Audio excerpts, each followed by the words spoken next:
অনেক ভালো লাগছে আজকে নর্থ সাউথ ইউনিভার্সিটির এই ডিপার্টমেন্টে আমি ক্লাস নিলাম। আমার মনে হচ্ছে যে সবাই খুবই অ্যাটেন্টিভ ছিল এবং সবার মধ্যে যে আগ্রহটা ছিল শব্দ বিষয়ে জানার, সেইটা আমাকে ভীষণ হেল্প করলো। আমারও শেয়ার করতে অনেক ভালো লাগলো, যদিও সময়টা অল্প ছিল, কিন্তু আমার মনে হয় যে মানে আমরা একটা ভালো সেশন করলাম। আমরা বলি যে শব্দ আসলে স্ট্যান্ডঅ্যালোন মিডিয়া। হ্যাঁ, স্ট্যান্ডঅ্যালোন মিডিয়া মানে দৃশ্য ছাড়াও শব্দ কিন্তু গল্প বলতে পারে। হ্যাঁ, এবং আমরা এখনও চলচ্চিত্রে আমরা বলি যে ভোকোসেন্ট্রিক মানে হচ্ছে যে ডায়লগ মুখ্য ভূমিকা পালন করে চলচ্চিত্রে গল্প বলার ক্ষেত্রে। হ্যাঁ, মুখ্য ভূমিকা কিভাবে পালন করে সেটা হচ্ছে যে আমরা বলি যে চলচ্চিত্রের শব্দ দুইভাবে গল্প বলে, একটা হচ্ছে ডিরেক্টলি আর একটা হচ্ছে ইনডিরেক্টলি। ডিরেক্টলি গল্প বলে মানে হচ্ছে ভয়েস ওভার অথবা ডায়লগের মধ্যে দিয়ে। তো এই যে ডায়লগের মধ্যে দিয়ে যে গল্প বলার যে বিষয়টা, সেটা হচ্ছে এরকম যে চরিত্ররা যখন নিজেদের মধ্যে পরস্পর কথা বলে তখন ওদের প্রবলেমগুলো আমরা জানতে পারি। হ্যাঁ, ওদের প্ল্যানিংগুলো আমরা জানতে পারি। হ্যাঁ, ওদের আকাঙ্ক্ষাগুলো আমরা বুঝতে পারি।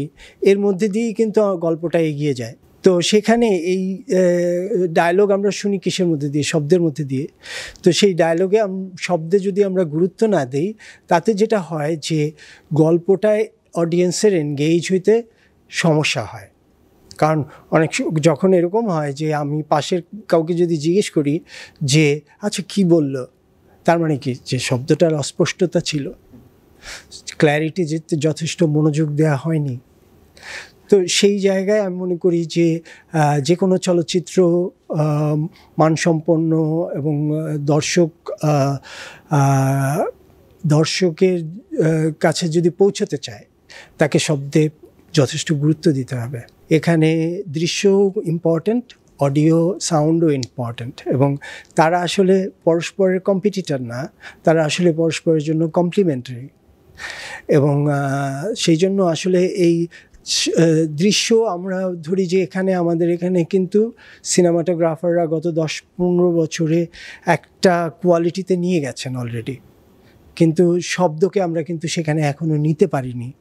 এবং সেটাকে যদি আপনাদের এমসিজি ডিপার্টমেন্ট থেকে আপনারা যদি শব্দটাকে গুরুত্ব দেন, তাহলে আমি বলবো যে আপনাদের যে কাজগুলো সেগুলো স্ট্যান্ড আউট করবে।